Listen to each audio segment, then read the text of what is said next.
Ukrainian forces attacked tough Russian defenses in southern Ukraine this summer and the counterattack ultimately failed. The move in critical region of southern Ukraine where it was impossible engage the United States sooner, according to a new book, comes year after the country's top general first sought do so, if came when he wanted, could reshape the war for better or worse. According to Yaroslav Trofimov's new book, Our Enemies Will Perish. Gen. Valery Zaluzhny, Commander-in-Chief of the Ukrainian Armed Forces, has pushed for a bold and, in some observations, risky counteroffensive in 2022 that will never materialize. The Wall Street Journal's chief foreign affairs correspondent. This was a plan to penetrate parts of Zaporozhye and cut the so-called land bridge to isolate Russian forces in Crimea. During talks with Western partners on plan for a counteroffensive in 2022, Ukrainian President Volodymyr Zelensky and his top general Zaluzhny advocated push towards the Sea of Azov through the Zaporizhia region. At that point, Russia had not built extensive minefields and fortifications that would prevent a counterattack in 2023 and mitigate breach. Claims such an approach would still be a daunting challenge and a gamble.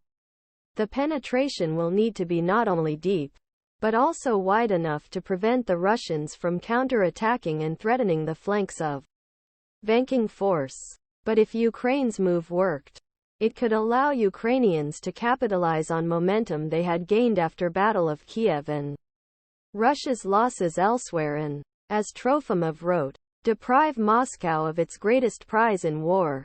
Ukrainian soldiers prepare to fire on Russian positions from a U.S.-supplied M777 howitzer in Ukraine's Kharkiv region.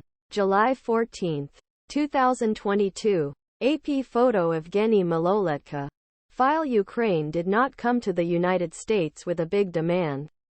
Zaluzhny estimated that Ukraine only needed an additional 90 howitzers and sufficient artillery ammunition to achieve this.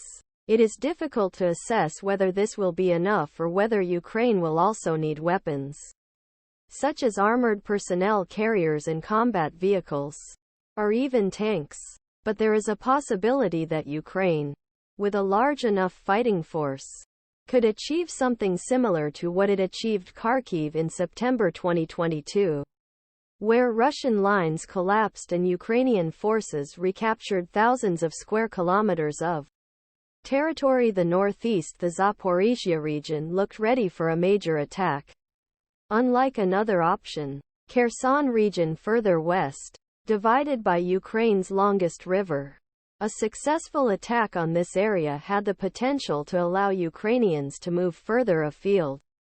There were concerns that an advance from Berdyansk towards Melitopol and Sea of Azov might even create weak points, especially given the uncertainty over whether Ukraine could coordinate brigades for an effective attack. From a U.S. perspective, Trofimov writes, failure was likely and its consequences potentially disastrous.